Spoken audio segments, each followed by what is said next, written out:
Hi, my name is Ruth Anstaria Bahr, and I am with Angelic Vortexes of Long Island. I have been on this mission since January 1st, 2017, and it's a very incredible mission that I've been on. The funny thing is, you think you're done with everything, and all of a sudden it's like, surprise! You are asked by your guides to open up some more vortex to help raise the vibration of the planet to a higher level. My guides told me that I am to open 33 vortexes, and I have already opened 32 vortexes, and it's just a very, very powerful adventure to be opening these vortexes. But I want to let you know, however, I am with an activation team called Starling. And like you said, we go around, helping set up vortexes and stuff to raise the planet to a higher level.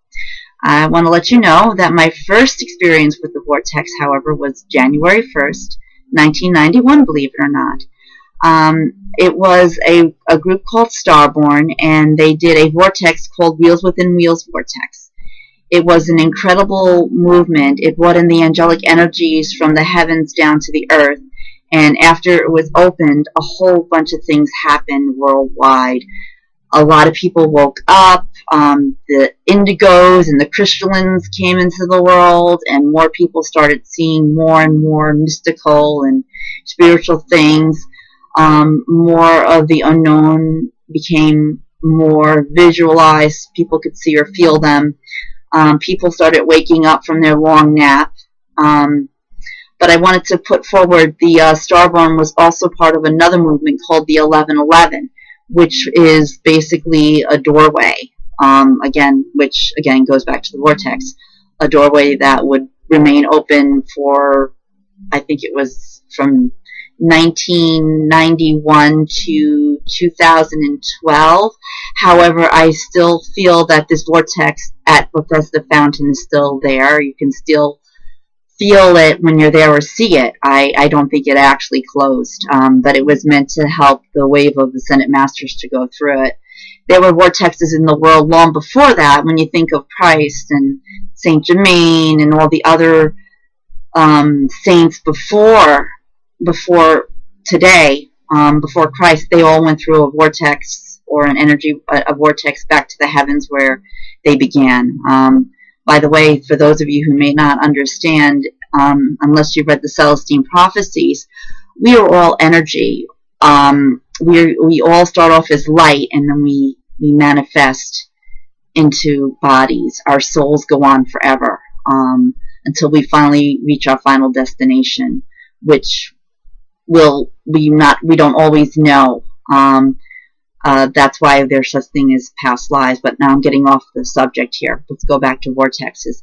An angelic vortex is actually an energy pocket that is basically it creates an energy grid that connects with this huge grid in the universe that covers the whole entire planet over the United States.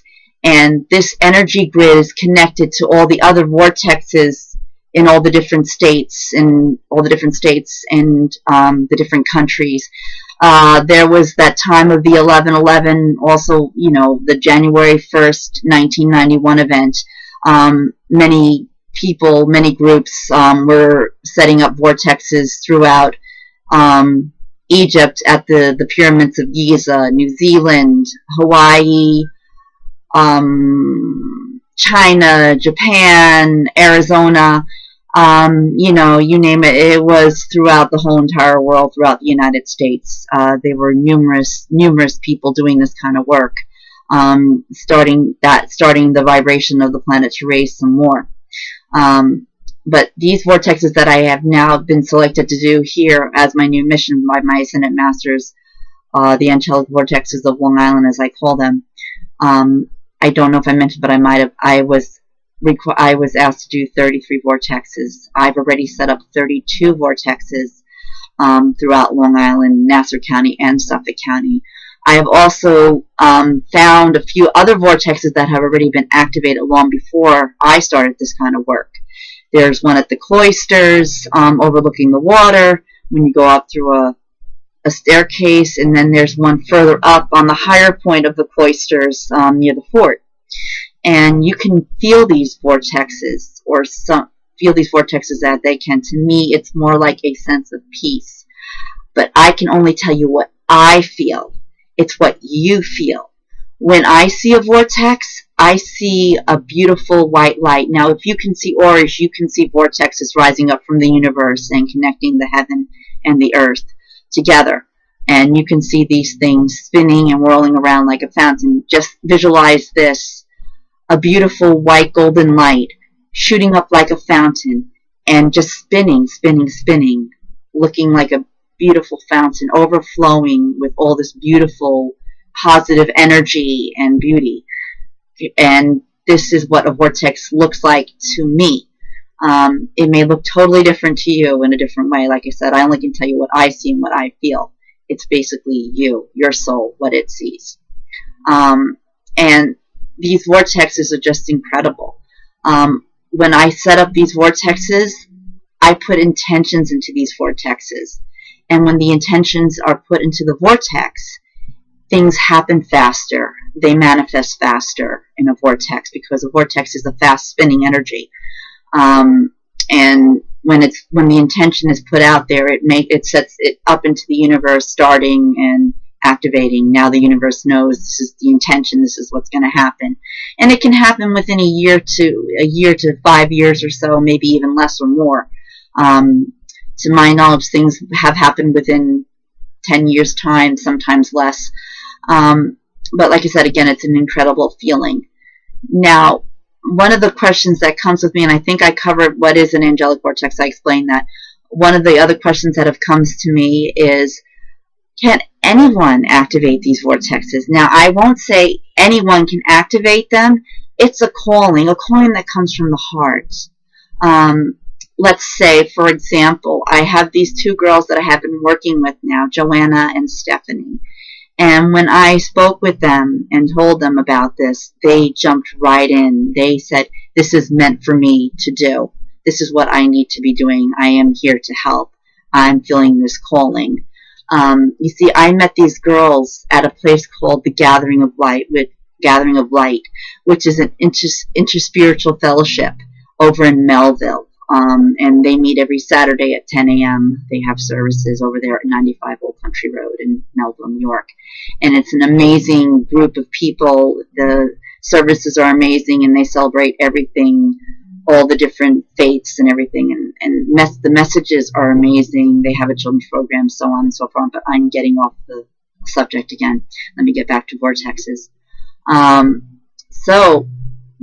Again, these vortexes are incredible powers, and I am working with a vortex activation team called Starling. As I was saying, now these two girls, I'm going back to them.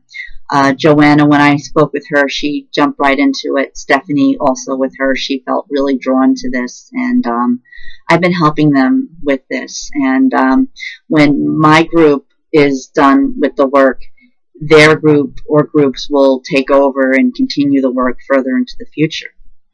And when these vortexes are done, they're usually set up to protect the universe, protect the area that they're set up in, and to raise our planet to a higher vibration.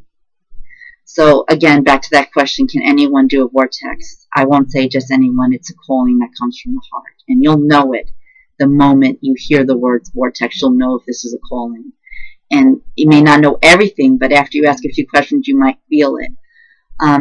Let's see, the next question that I often get is, who maintains these vortexes? Well, let me tell you who does. It's the Ascended Masters, the angels, and the spirit guides. Because if we were to ask to maintain these vortexes at the same time, whoosh, boy, would we be tired. And there is so much other work that we are meant to do. Maintaining vortexes is a big responsibility, and we are thankful and we are blessed to the Ascended Masters and the angels and the God and Goddess, as you would call it, maintaining these vortexes. We are there to help activate them, set them up, and start them spinning in motion, but they maintain them for us.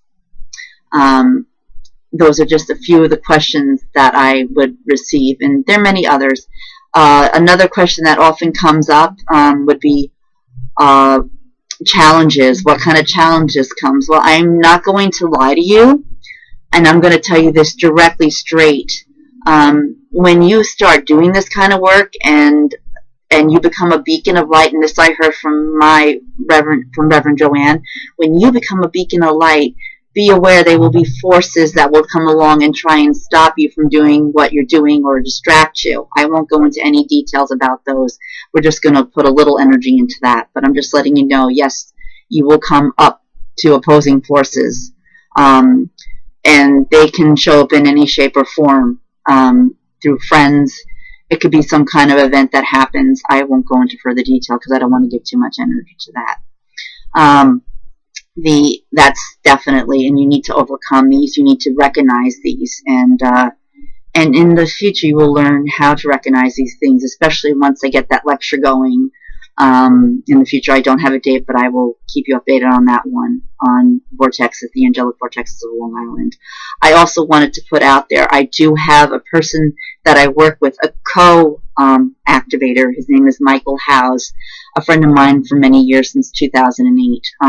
His path was a Druidic path, and as we got to know each other, he attended about three of my vortexes that were created, and he felt drawn that this was part of his path, because the work that he does actually align with the work that I do. And I've attended a few of his events and have seen many similarities between the two. So we became co-workers and co-activators on this, and it's very important to have a co-activator, because doing it by yourself without someone grounding you, it can be tough. And I'm glad I have a co-activator, because he can ground me when I get too high, and I ground him, and we learn from each other. And the other thing I want to also cover, I think that covers all of it. I don't know if I'm missing anything. If you have any questions, however, you can find me on Angelic Vortexes of Long Island on Facebook, or you can reach me on my personal page, Ruth Anstaria Bahr, on Facebook. I also want to make those of you aware that there will be a vortex happening November 19th at 11 a.m. out in Orient Point, New York, at the Orient Point County Park. It will be near where the ferries are, and that will be starting at 11 a.m. and I would like to invite you to that.